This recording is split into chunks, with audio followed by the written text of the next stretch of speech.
नमस्कार मित्रांनो, आज आपल्यासोबत आलेले आहेत स्नेहल पाठारी मॅडम. तर त्या टेलिपॅथिक कम्युनिकेटर आणि आकाशिक हीलर आहेत आणि त्यासोबत त्यांनी अनेक मॉडॅलिटीज आत्मसात केलेल्या आहेत, त्याही अगदी कमी वयामध्ये, कमी वेळामध्ये. आणि आजच आपण त्यांच्या तोंडूनच ऐकूया बद्दल की कशा त्यांनी या सगळ्या मॉडॅलिटीज आत्मसात केल्या आणि त्यांचं थोडक्यात आपण इंट्रोडक्शन त्यांच्या तोंडूनच ऐकूया. नमस्कार. माझं नाव स्नेहल पाठारे. तुम्ही सगळे मला टेलिपॅथिक कम्युनिकेटर म्हणून आणि आकाशिक हीलर म्हणून ओळखता. त्याचसोबत मी रेकी ग्रँड मास्टर आहे, मी क्रिस्टल हीलर आहे, मी PLR थेरपिस्ट आहे आणि सायकिक हीलरसुद्धा आहे. सो अशा बऱ्याच गोष्टींवरती काम करत असताना बऱ्याच लोकांच्या संपर्कात मी येत असते आणि लोकांच्या मनात बरेचसे प्रश्न असतात. सो आजच्या या पॉडकास्टच्या माध्यमातून त्या प्रश्नांची उत्तरं देण्याचा मी प्रयत्न करणार आहे आणि माझ्यासोबत राहुल आहे. सो राहुल, आजच्या पॉडकास्टला तू सुरुवात कर. तू सांग, म्हणजे तुला काय विचारायचंय, तुला काय प्रश्न पडतात. प्रत्येक सामान्य व्यक्तीच्या मनात ना बरेचसे प्रश्न पडतात, कारण की त्यांना माहित नाहीये की हे नक्की काय आहे. तू विचार, तुला काय मला आधी तुम्ही थोडक्यात सांगा की कसे तुम्ही या अध्यात्माकडे वळालात? कारण की तुमची बॅकग्राऊंड अशी काही नव्हती याआधी.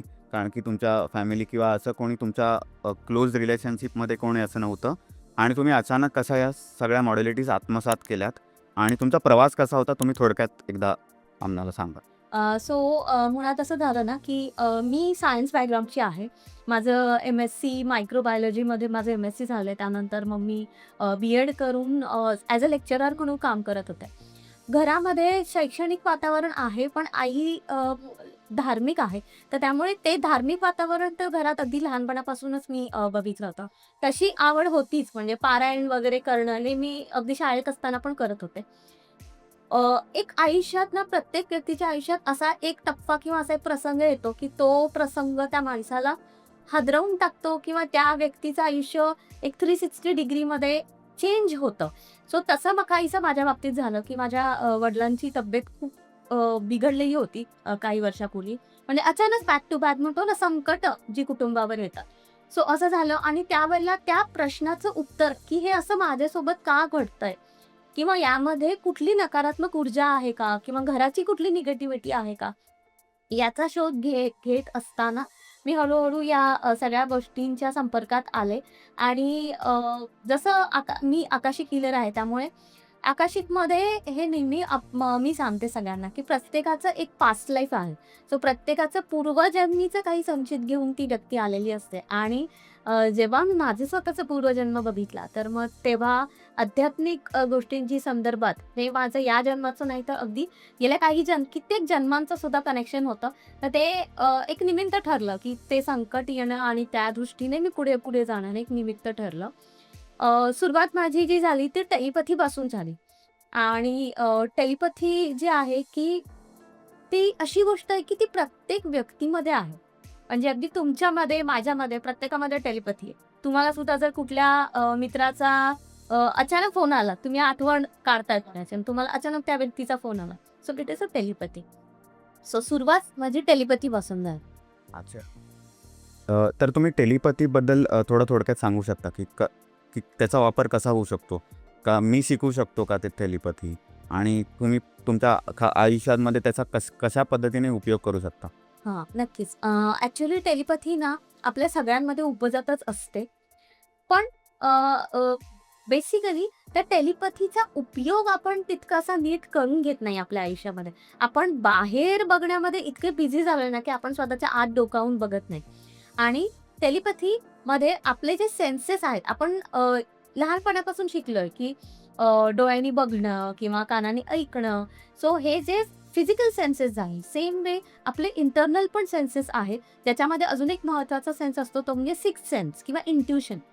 टेलिपॅथीमध्ये या सगळ्या सेन्सेसचा वापर केला जातो आणि अगदी कोणीही शिकू शकतो. म्हणजे ज्या व्यक्तीने कधी आयुष्यात मेडिटेशन केलेलं नाहीये, ती व्यक्तीसुद्धा टेलिपॅथी शिकू शकते. काही टेक्निक्स असतात ज्या मी शिकवते.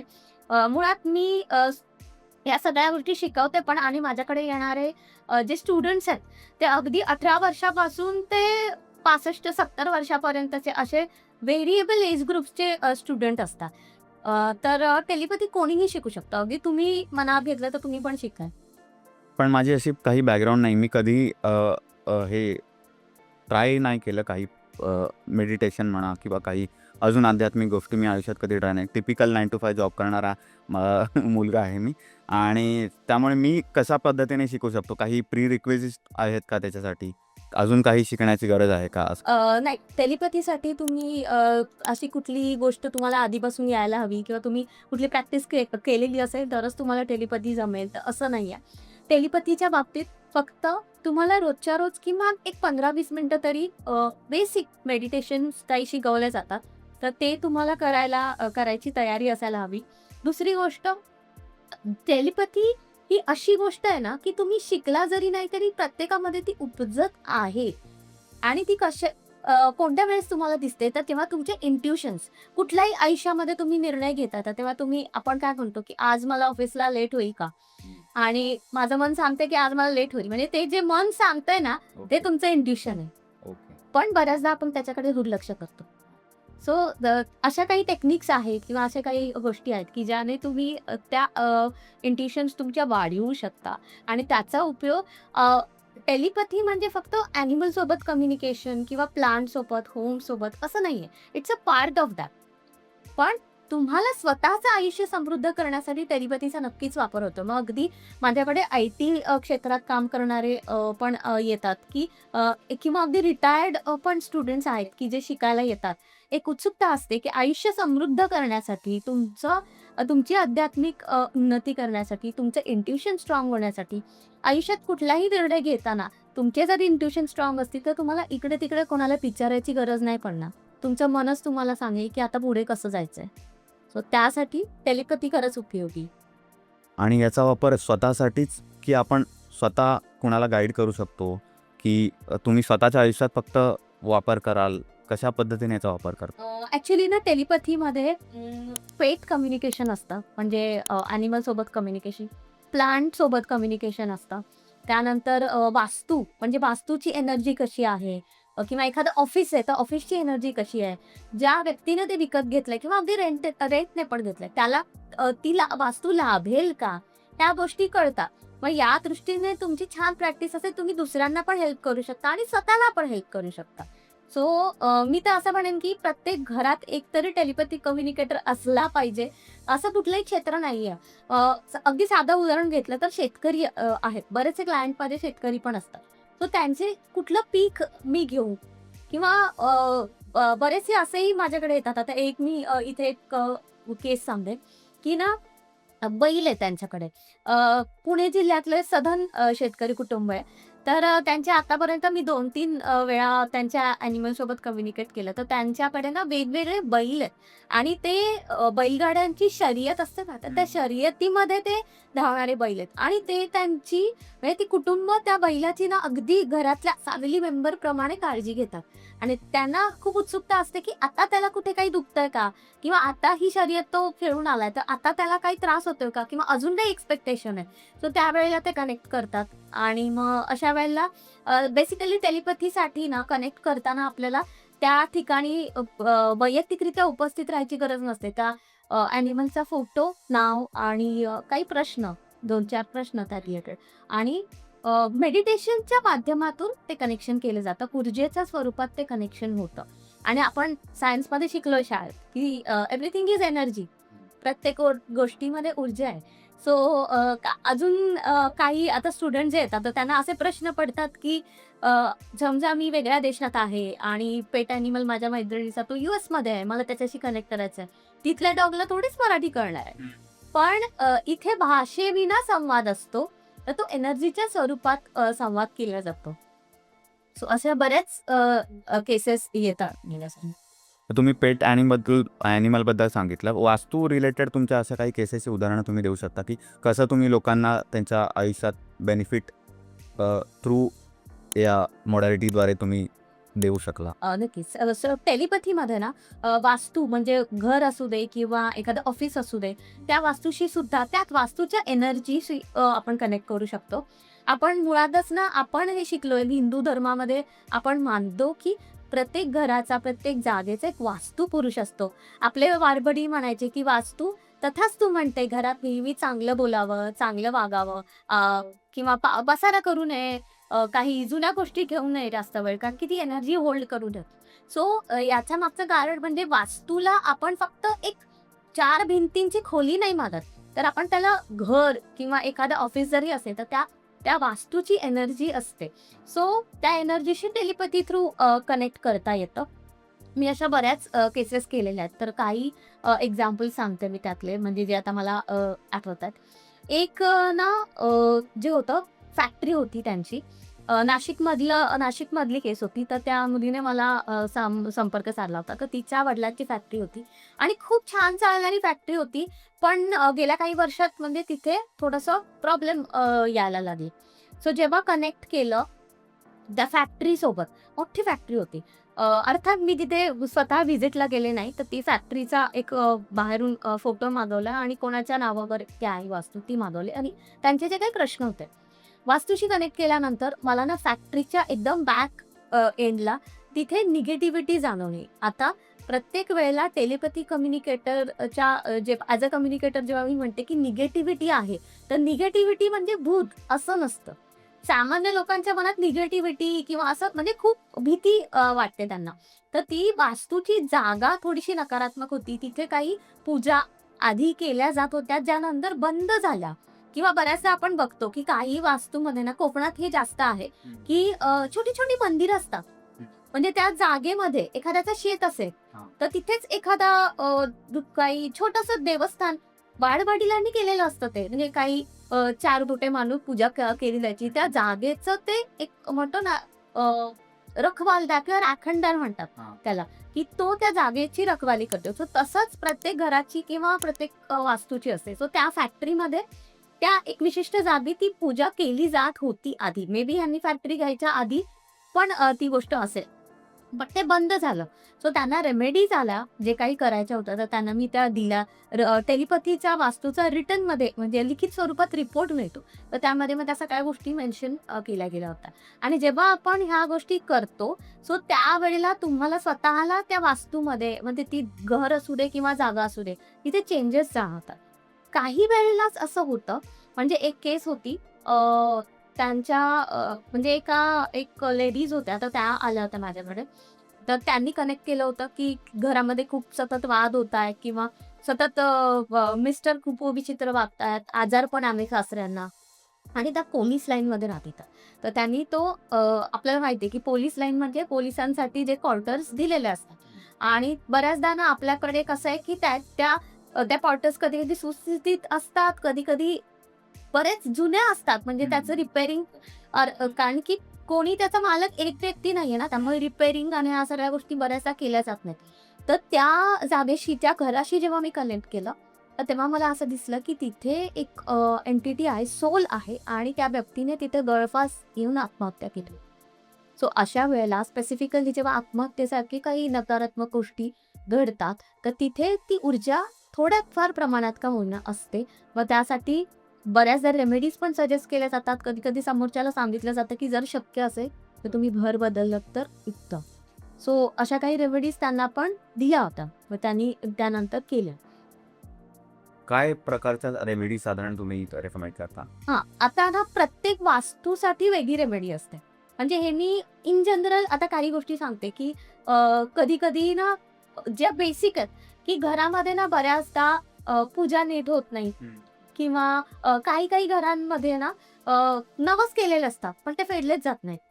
मग ती पण गोष्ट जी आहे, ती सुद्धा त्या कुटुंबाला थोडंसं म्हणतो ना, की त्रासदायक ठरते, मागे खेचते. So remedies are different. प्रत्येक घरानुसार, वास्तूनुसार रेमेडी वेगळी असते. कारण की प्रत्येक घर हे वेगळं आहे. प्रत्येक घराची ऊर्जा वेगळी आहे. समजा तुमच्या घराशी मी कनेक्ट केलं, तुमच्या घराच्या एनर्जीला जर असं हवं असेल, की त्यांना काही शोपीसेस नकोय. दॅट डझंट नेसेसरी की माझ्या घराने पण तेच सांभाळावं. तुमची आवड वेगळी आहे, माझी आवड वेगळी आहे. त्याप्रमाणे वास्तूची पण एनर्जी वेगळी असते. पण बेसिक जनरल सजेशन्स मी सगळ्यांना नेहमी हेच देईन, की जितकं शक्य तितकं तुमचं घर स्वच्छ ठेवा. घरामध्ये जर काही जुन्या वस्तू बऱ्याचदा ना आपलं होतं, की जुन्या वस्तूंमध्ये आपली इच्छा असते, मन गुंतलेलं असतं. हरकत नाही. म्हणजे माझ्या लग्नातली साडी मी जपून ठेवणारच आहे शेवटपर्यंत, कारण की माझ्या आठवणी आहेत. तर आपण ते अशा काही गोष्टी तुम्ही ठेवा. पण त्यांना सुद्धा कधीतरी 6 महिन्यातून बाहेर काढणं ऊन दाखवणं, थोडंसं म्हणतो ना डिक्लटरिंग वरचेवर करत राहणं, स्वच्छता करत राहणं, त्या बेसिक गोष्टी आहेत. सगळंच फेकून द्या असं मी कधीच नाही म्हणणार. पण ज्या न लागणाऱ्या गोष्टी आहेत, म्हणजे आता मुलं मोठी झाली, त्यांचे कपडे आहेत काही जुने, काही पुस्तकं आहेत, ते तुम्ही डोनेट करू शकता. ह्या गोष्टी सतत काढत राहिल्या पाहिजे, तर ती एनर्जी जी आहे घरात, जो फ्लो आहे एनर्जीचा, तो छान राहतो. आणि घर ही प्रत्येकाची विसाव्याची जागा आहे. त्यामुळे आपल्या घराची एनर्जी चांगलं ठेवणं हे त्या व्यक्तीच्या हातात आहे. असं नाही की तुम्ही कुणाला तरी बोलवाल आणि तो व्यक्तीच फक्त पूजा करेल आणि तुमच्या घराची एनर्जी खूप छान होईल, असं होत नाही. आजकाल लोकांना ना प्रत्येक गोष्ट इन्स्टंट हवी असते, 2 मिनिट नूडल्स सारखी, की तुम्ही करा उपाय, तुम्ही अमुक-तमुक इथे ठेवा, तुम्ही ते जे काही रेमेडीज आहेत ते तुम्ही करा, आम्ही पैसे देतो. पण तसं नाहीच आहे. आपलं घर आहे, जसं तुमचं शरीर आहे, तुम्ही आजारी पडल्यानंतर तर डॉक्टर तुम्हाला औषधं देतील, ती घेणं तुमचं काम आहे. योग्य आहार घेणं तुमचं काम आहे, व्यायाम करणं तुमचं काम आहे. सेम वे प्रत्येक कुटुंबाने आपल्या घराची एनर्जी सकारात्मक ठेवण्यासाठी तुमच्या घरामध्ये काय-काय गरजेचं आहे? स्वच्छता, डिक्लटरिंग, गोष्टी जागच्या जागी ठेवणं. आता मी सांगते, की काही घरांमध्ये ना लहान मुलं असतात. मग लहान मुलं असतील तर ना वस्तू जागच्या जागी असणं, हे पण कधी-कधी कठीण होऊन जातं. कारण मुलं खेळणी इकडे-तिकडे टाकतात. हे घराला आवडतं. तो पसारा पण कुठेतरी घराला हवा-हवासा वाटतो. पण त्यावेळेला कुटुंबातल्या व्यक्तींची जबाबदारी ही असते, की ॲटलीस्ट स्वच्छता तरी असली पाहिजे. सो प्रत्येक घर वेगळ्या गोष्टी सांगतं. त्यानुसार रेमेडीज बदलतात. ओके. आता आपण मला एक प्रश्न होता. हे तुमचं telepathic communication with home, land किंवा हे म्हणा, हे शास्त्राशी किती निगडीत आहे, की त्यांचा डायरेक्ट काही संबंध आहे का? की प्रचंड म्हणजे वेगळ्या गोष्टी आहेत दोन्ही? याबद्दल तुम्ही सांगू शकता? ॲक्चुअली ना मी स्वतः वास्तुशास्त्र पण शिकतेय. तर वास्तुशास्त्रामध्ये जे जुनं आपलं शास्त्र आहे, की कुठल्या दिशेला काय गोष्टी असायला हव्या. ब्रह्मस्थान असतं वास्तूचं आणि पंचतत्वांवरती आधारित हे शास्त्र आहे. तर ते no doubt it is good.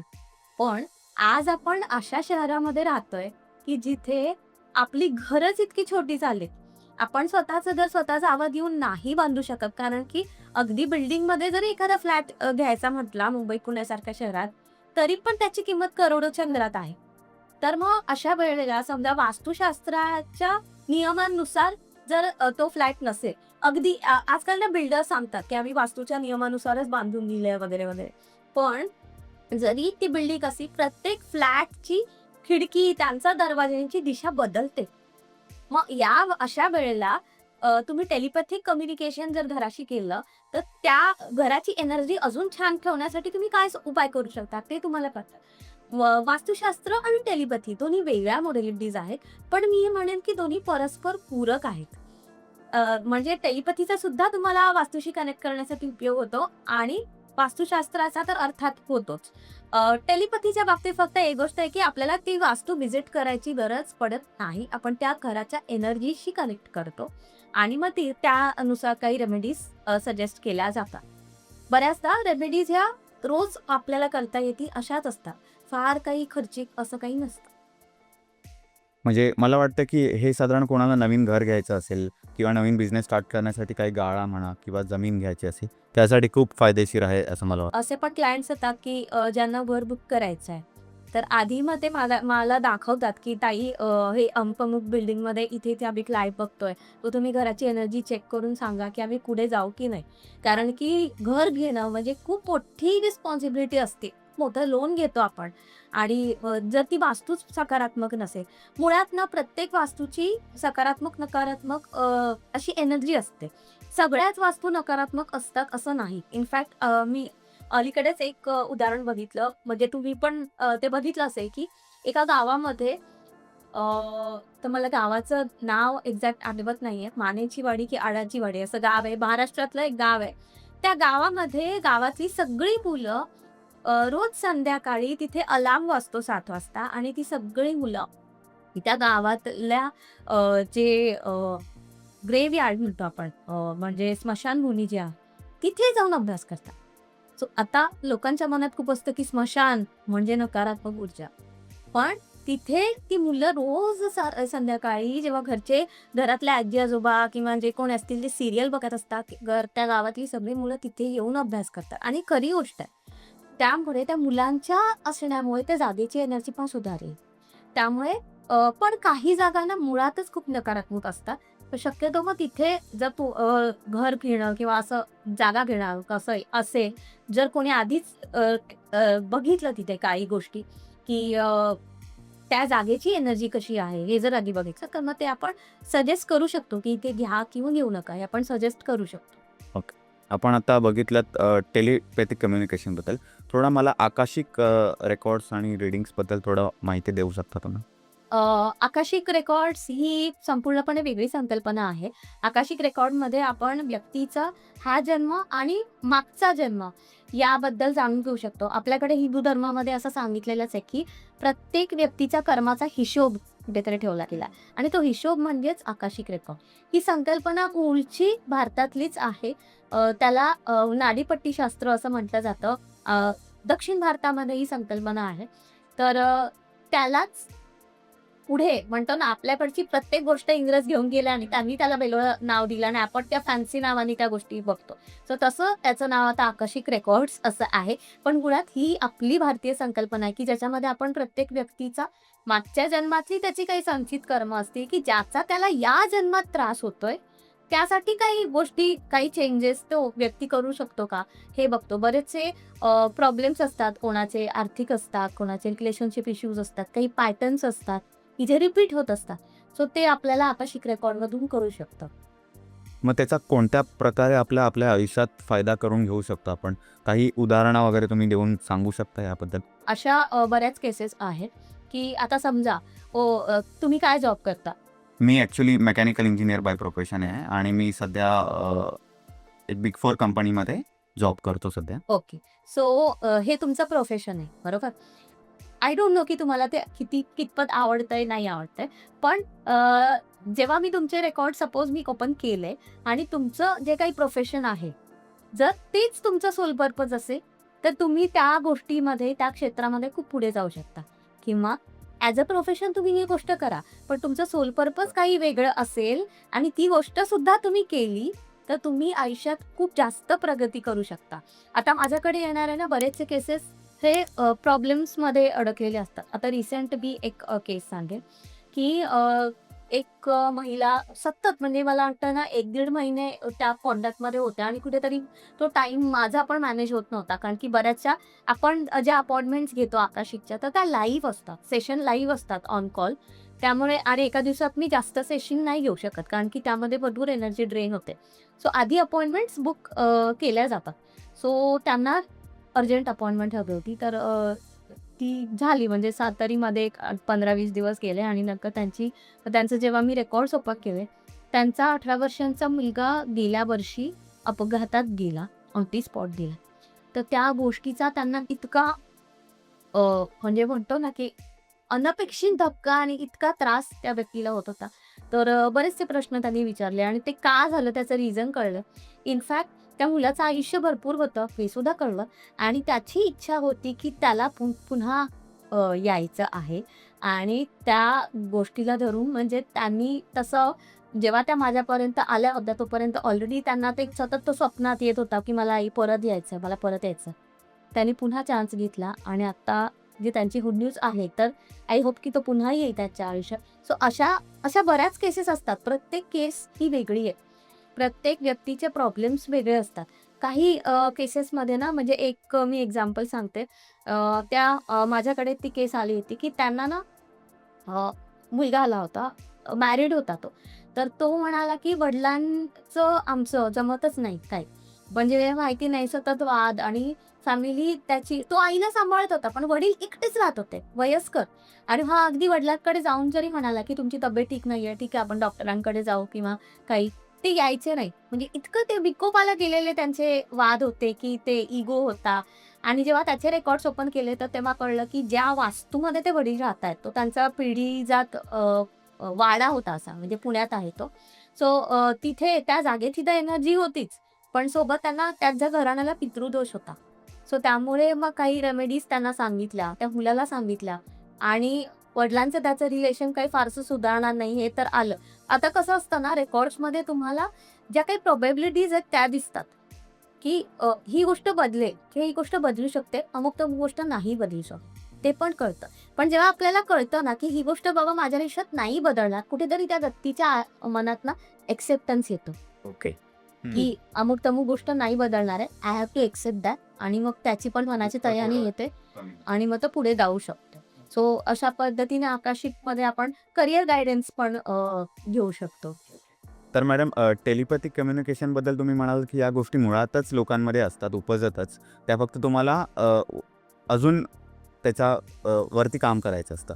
तर आकाशिक रीडिंग्स बद्दल मी स्वतः काही शिकू शकतो का? कारण की या गोष्टी मला वाटतं थोड्याशा वेगळ्या पडतात. अध्यात्माकडे झुकण्याचा आहे. Yes, yes. तर मी कशाप्रकारे या शिकू शकतो आणि माझ्या आयुष्यात याचा कसा फायदा करून घेऊ शकतो? हां, मुळात ना आकाशिक रेकॉर्ड पण प्रत्येकजण शिकू शकतो.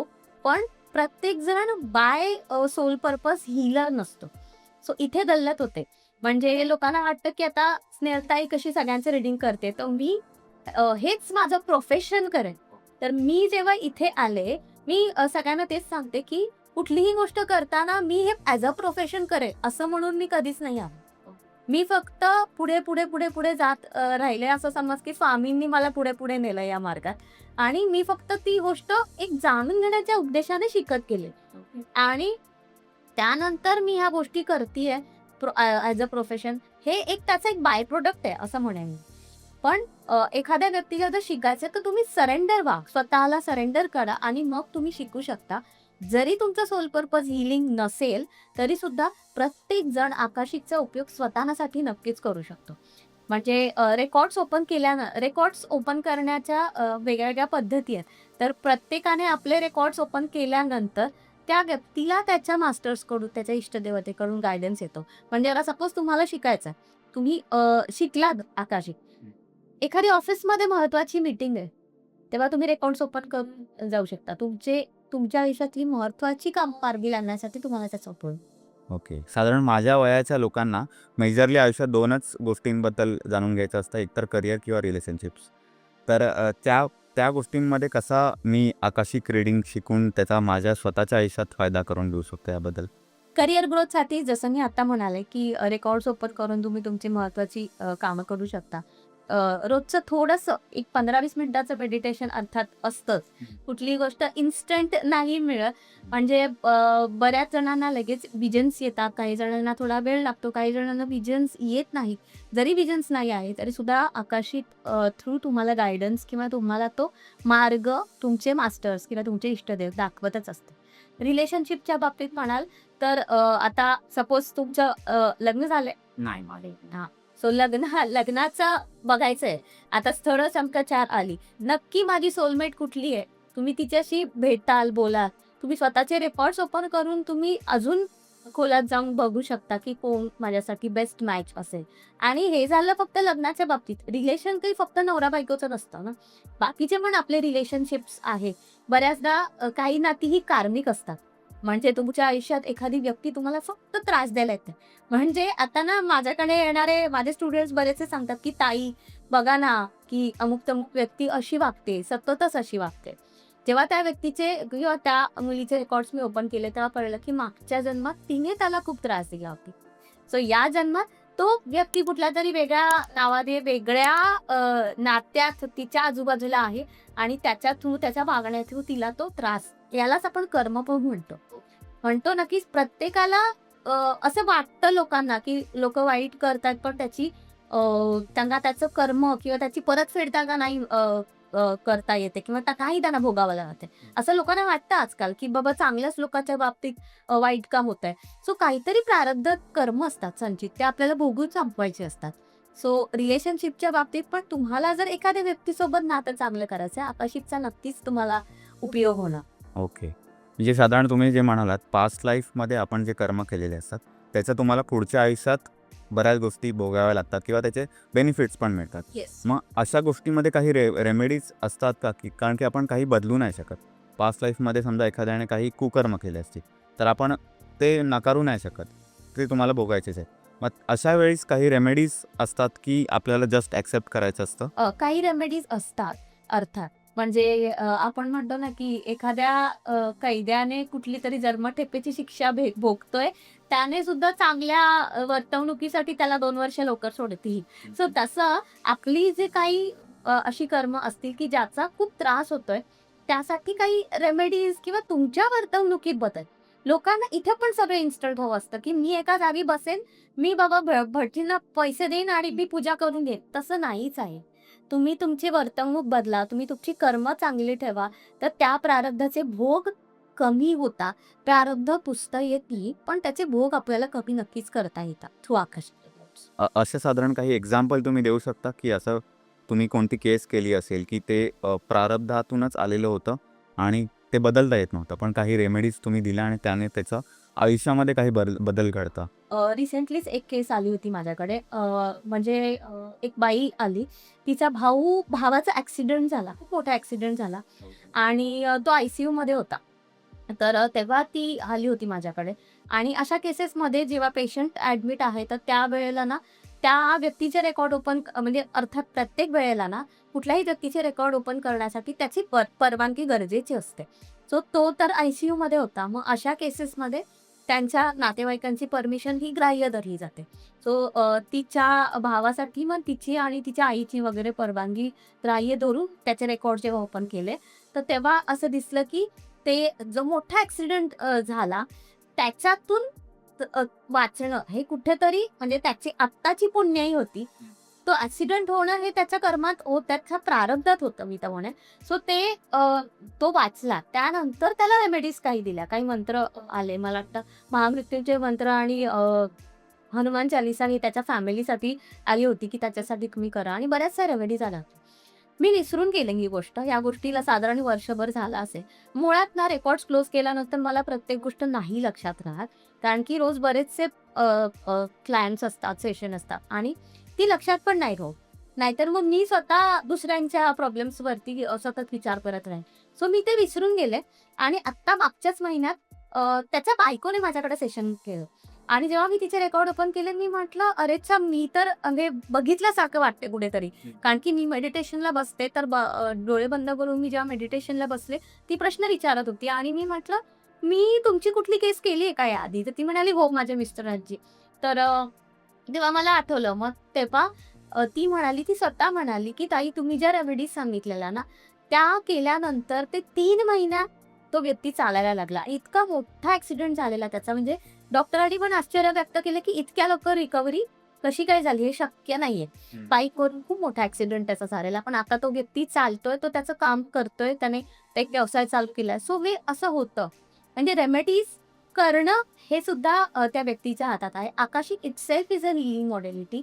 म्हणजे आकाशिक थ्रू समोरच्याची हीलिंग ही आपसुकच होते.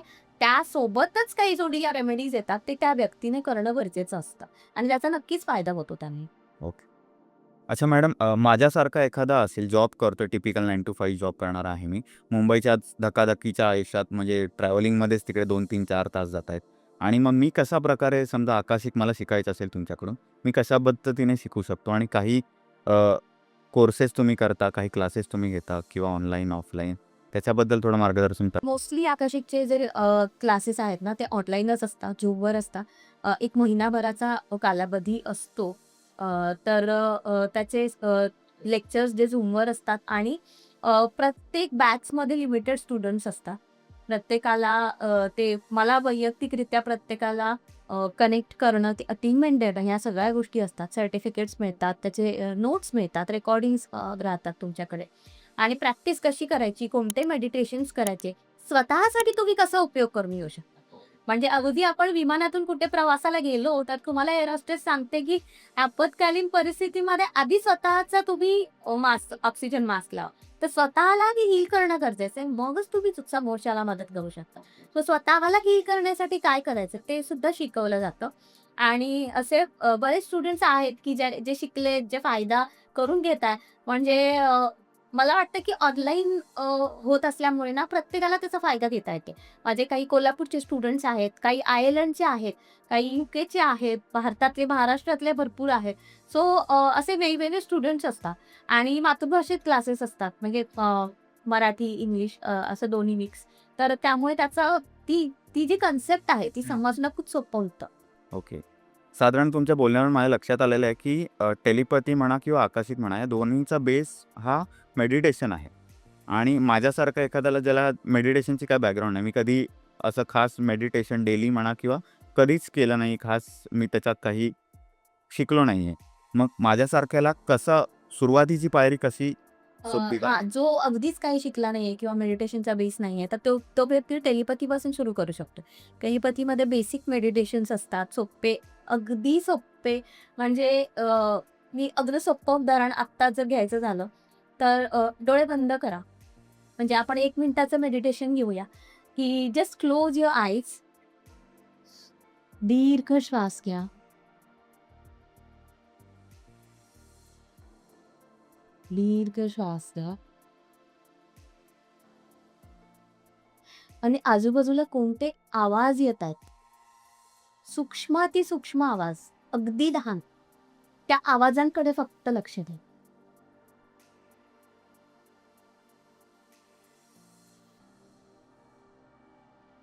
फक्त ऐकण्याची कॅपॅसिटी. कानांवरती जास्त कॉन्सन्ट्रेट करा आणि कोणते लहान लहान आवाज येतात तिथे लक्ष द्या.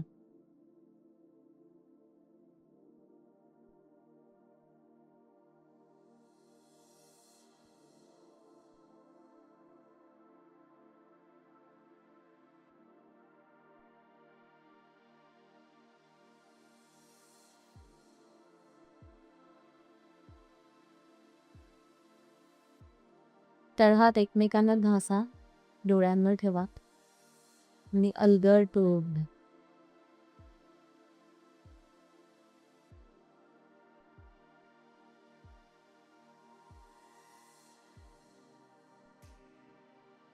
1 मिनिटभर होतं. पण 1 मिनिटामध्ये कसं जाणवलं होते? खूप रिलॅक्स फील झालं आणि साधारण कसं आपल्या डोक्यामध्ये बरेचसे विचार असतात. त्यापासून मी साधारण एका गोष्टीकडे थोडा कॉन्सन्ट्रेट व्हायला मदत झाली. म्हणजे तुमचा पूर्ण फोकस फक्त कुठले आवाज येतात, अगदी बारीकातला बारीक आवाज तिथे होता. बरोबर? सो हे इतकं सोपं मेडिटेशन तुम्ही कुठेही करू शकता. दिवसातनं 2-3 वेळा पण करू शकता. सो अगदी लोकांना वाटतं, की मेडिटेशन म्हणजे बापरे! काय आहे? मी 2 तास आणि समाधी अवस्थेत बसायचे का? आणि मग हे आम्हाला शक्य नाही. तर तसं नसतं.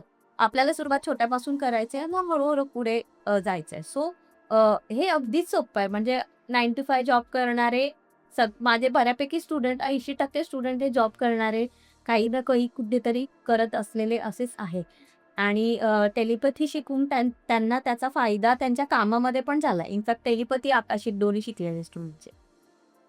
तर आपण टेलिपॅथीबद्दल बोललो, आकाशिकबद्दल बोललो. या व्यतिरिक्त अजून कोणत्या मॉडॅलिटीज तुम्ही शिकवता किंवा तुम्ही स्वतः कन्सल्ट करता लोकांना त्याबद्दल? त्याबद्दल थोडं माहिती मिळू शकते आपल्या प्रेक्षकांना? हां, मी क्रिस्टल थेरपी पण करते. म्हणजे क्रिस्टल हीलर आहे. त्याचसोबत आता मी रेकी ग्रँड मास्टर आहे. तर त्यानंतर PLR थेरपिस्ट आहे. पण एवढ्याशा वेळेत ह्या सगळ्या गोष्टी एकदम बोलणं हे थोडंसं डिफिकल्ट आहे. सो मला वाटतं त्यासाठी कदाचित आपल्याला एक वेगळा एखादा पॉडकास्ट करावा लागेल आणि त्यावर विषयांवरती आपल्याला जास्त प्रकाश टाकता येईल. आणि कोणाला जर सेशन बुक करायचं असेल तर मग जो नंबर आहे, WhatsApp नंबर आहे 8591538090. तो डिस्क्रिप्शनमध्ये इथे मेन्शन केला जाईल. सो त्यावर तुम्ही WhatsApp करू शकता. तुमची अपॉइंटमेंट बुक करू शकता. तर आपण आज मॅडमकडून आकाशिक आणि टेलिपॅथीबद्दल जाणून घेतल्या बऱ्याच गोष्टी. तर आजचा पॉडकास्ट कसा वाटला तुम्हाला? जर तुम्हाला आवडला असेल तर लाईक करा, सबस्क्राईब करा आणि तुमच्या मित्रमंडळींना, परिवाराला शेअर करा. अजून तुम्हाला कोणत्या मॉडॅलिटीजबद्दल जाणून घ्यायचं असेल, कमेंट सेक्शनमध्ये मेन्शन करा. ज्या पद्धतीचे जास्त कमेंट्स येतील आपण त्या विषयावर पुढील पॉडकास्ट घेऊन येऊ लवकरच. आजसाठी धन्यवाद.